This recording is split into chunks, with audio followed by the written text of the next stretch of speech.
Hello जी, राम राम जी। कैसे हो आप सब लोग? स्वागत करती हूँ अपने एक नए ब्लॉग में।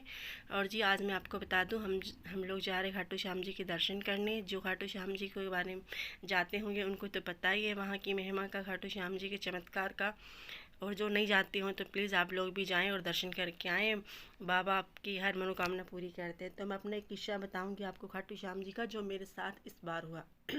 तो खाटू श्याम जी मैं बहुत सालों से जा रही थी, मतलब 5-6 बार गई हूँ पहले, क्योंकि मेरे ससुराल वाले हैं ना, उनके पास में पड़ता ससुराल के, तो वहाँ से सब जाते हैं। तो मैं भी फैमिली के साथ जाती थी नॉर्मली, जैसे नॉर्मली मंदिरों में जाते हैं वैसे दर्शन करके आ जाती थी। पर मुझे पता नहीं था कि खाटू श्याम जी का की कहानी क्या है, उनके क्या क्या चमत्कार है। तो फिर अभी धीरे धीरे मुझे पता चलने लगा। तो जब से मुझे पता चला, मैं जाने की सोचती पर मेरा जाना नहीं हो पाता था। हर बार कुछ ना कुछ प्रॉब्लम बीच में आती, मेरा जाना बिल्कुल नहीं हो पा रहा था। तो इस बार पता नहीं मुझे इतनी ज़्यादा लग रही थी कि बाबा मुझे बुला ले बुला ले। यहाँ जबलपुर में मैं अपनी फ्रेंडों से चर्चा करती कि खाटू श्याम जी चलते हैं, मैं ले चलूँगी, चलो सब लोग चलते हैं। तो सब ने बोला हाँ चलते हैं चलते हैं। फिर मैंने बोला कि 11 पड़ेगी, 10 तारीख को, अपन 11 को ही चलते हैं। तो मेरी फ्रेंड बोली कि नहीं, जन्माष्टमी है, अभी नहीं जा पाएंगे क्योंकि त्योहार भी है, फिर कैसे जाएंगे। और घर में पूछते हैं, मतलब कुछ कुछ ना कुछ प्रॉब्लम आ ही रही थी। पर मुझे लग रहा था अंदर से कि नहीं, मुझे बुला ले बाबा, मुझे बुला ले। तो अचानक से मेरी सिस्टर इन लोगों का फ़ोन आता है मेरे पास कि मेरे यहाँ बोरिंग हुई है पानी वाली, तो उसका कुआँ पूजन करूँगी, तो तेरे को पहुँचना है। तो क्या है, मेरे 3 सिस्टर इन लॉ हैं, लेकिन मैं भाभी एक ही हूँ, तो मुझे उनके हर फंक्शन में पहुँचना पड़ता है। तो मैंने बोली कि कब है पता।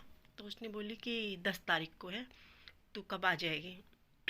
तो मुझे एकदम से लगा कि 10 को है, 10 को तो 11 से, मैं तो खाटू श्याम जी जाऊंगी। तो मैंने बोली चल ठीक है यार, आ जाती हूँ मैं 10 को। तो मैंने सोचा 10 को उनका प्रोग्राम कर लेंगे, चलो 11 को ना जा पाएंगे तो कोई नहीं, हम 11 को चलेंगे। पर मैं खाटू श्याम जी वहाँ से पास ही में है, तो मैं खाटू श्याम जी जाके आऊँगी। तो मैंने फटाक से तैयारी चालू कर दी कि हाँ मुझे पहुँचना है।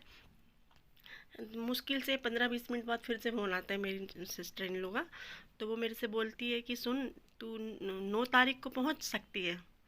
तो मैंने बोली क्यों, क्या हुआ। तो बोली कि मेरे को 9 तारीख को प्रोग्राम रखना है, कि 10 को संडे है तो सब लोग फ्री हो जाएंगे। तो मैंने बोली मुझे और क्या चाहिए, 10 का दिन, बस मुझे और क्या चाहिए था। बस मेरे बाबा ने कर दी मेहरबानी, 11 के दिन ही बाबा के दर्शन हुए और बहुत ही अच्छा लगा। मतलब ऐसा लग रहा था कि पता नहीं असंभव चीज़ उनने संभव कर दी। मैंने तो सोचा नहीं था कि मैं 11 के दिन उनके दर्शन कर पाऊँगी, पर बहुत अच्छा लगा वहाँ। और 11 के दिन बहुत ज़्यादा भीड़ थी उस दिन। तो हमारे पापा जी भी हमारे साथ आए थे, तो उनको थोड़ी सी चलने में प्रॉब्लम होती है, घुटनों के दर्द है। तो इसलिए हम लोग बाहर, पार्किंग भी बहुत दूर लगी थी, तो हम लोग बाहर ही उतर गए थे। और फिर एक हमने ऑटो कर लिया था, तो हम ऑटो में बैठ के गए थे। तो पता नहीं ऑटो वाले ने हमें बुद्धू बना दिया या हम खुद बन गए। उनने बोला कि मैं मंदिर के पास उतारूंगा ले जाकर, उनने पता नहीं कहाँ उतार दिया हमको। इतना लंबा फिर हम लोग को पैदल घूम के जाना पड़ा, मतलब डबल पड़ गया। अगर हम पैदल पैदल ही जाते ना सीधे गेट से निकल के तो शायद जल्दी पहुंच जाते, लेकिन वो घुमा के लेके आया ऑटो वाला और पता नहीं कहाँ उतार दिया। और उसने बोला कि बस पास ही में है, क्योंकि इससे पहले जब भी खाटू श्याम जी आए तो इतनी भीड़ नहीं रहती थी। बस लाइन तो बहुत लंबी होती थी, पर इतनी घूम के कभी नहीं आए थे। तो पहली बार बहुत लंबा चलना पड़ा। बस पापा जी को भी थोड़ी सी प्रॉब्लम थी, हो रही थी, तो इसलिए, नहीं तो कोई चलने में हम कोई दिक्कत नहीं थी, अच्छा लग रहा था। क्योंकि खाटू की गलियों की तो पता है बात ही अलग है। तो वहाँ बहुत अच्छा लग रहा था, हम लोग सब चीज़ें देखते देखते आराम से जा रहे थे। बच्चे भी बड़े खुश थे। फिर यहाँ प्रसाद मिल रहे थे, और किसी को अगर बाबा का निशान चढ़ाना रहता है तो यहाँ झंडे भी मिलते हैं। तो झंडे का मुझे ज़्यादा पता नहीं है कि कैसे ले जाते हैं, क्योंकि इससे पहले मैं कभी नहीं लेके गई। मैं झंडे की भी सोचती हूँ हर बार की, जो होली पे आती है 11, होली के 8 दिन पहले जो 11 आती है, मैं हर बार सोचती हूँ कि मैं उस पर इस बार जाऊँगी, इस बार जाऊँगी, पर पता नहीं बाबा मेरी सुनता क्यों नहीं है। पर हो सके तो इस बार कोशिश करूँगी जाने की, अगर बाबा ने चाहा तो। तो जी बहुत ही अच्छा लग रहा था। उस दिन थोड़ा धूप भी थी, क्योंकि राजस्थान में तो उस टाइम गर्मी थी, तो धूप भी थी थोड़ी।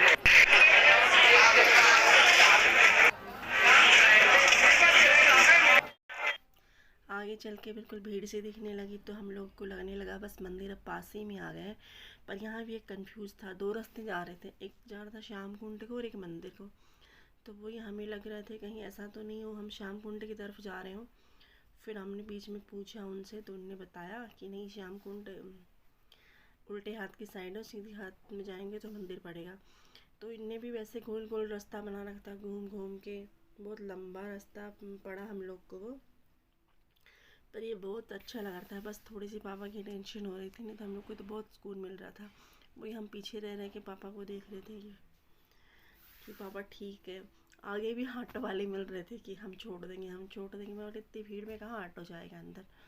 और यहाँ सब दुकानें लगी, इनमें खाटू श्याम जी और लड्डू गोपाल भगवान का सामान मिलता है। बहुत प्यारी प्यारी ड्रेस, लड्डू गोपाल की तो बहुत प्यारी प्यारी ड्रेस थी। हम लोग कुछ कुछ चीज़ें आधे टाइम खरीद के लाए। और एक छोटी सी बच्ची देखो, मुश्किल से 3-4 साल की होगी, लेकिन झंडा लेके जा रही हैं।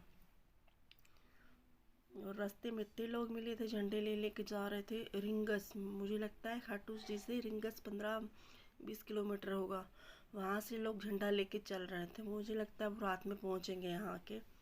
और ये गुलाब के फूल बेच रहे थे यहाँ, बाबा को चढ़ता है ना गुलाब का फूल, तो हम लोगों ने वो यहाँ एक गुलाब लिया इनसे। पर यहाँ थोड़े महंगे दे रहे थे, पर कोई नहीं, लेना था तो हमने गुलाब का फूल लिया यहाँ चढ़ाने के लिए।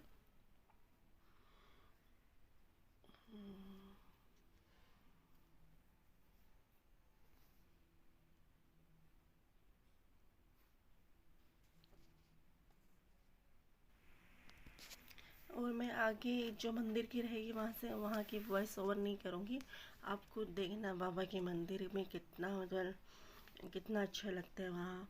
तो वहाँ की मैं ओरिजिनल वॉइस रखूँगी, जो वहाँ का माहौल था, वहाँ का माहौल देखना, देख के दिल में इतनी उमंग भर जाती है कि पूछो मत। और फिर पापा जी बोले प्रसाद ले लेते हैं यहीं। पता नहीं आगे तो पापा अपना प्रसाद लेने लगे थे वहाँ। और एक दो जन का और बोला था कि हमारे नाम का भी चढ़ा देना, तो उनका भी पापा पैक करवा रहे थे। पापा को किसी ने बोला होगा। और हम पहुँच गए अब फाइनली मंदिर के पास। तो मंदिर के पास क्या होता है, एक लाइन होती है ना जो बिल्कुल पास से फर्स्ट वाली लाइन होती है, जो बाबा के बहुत अच्छे से दर्शन होते हैं। तो हम लोगों ने पता किया, मैंने पूछा होगा जैसे कि भैया पास से दर्शन करना है तो कैसे पहुँचेंगे। तो उन्होंने बोला कि लंबी लाइन लगी, इसमें लग जाओ।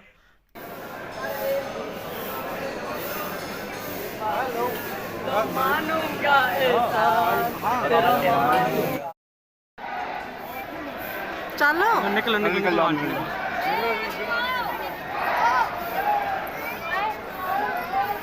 apa sih kalau bangga?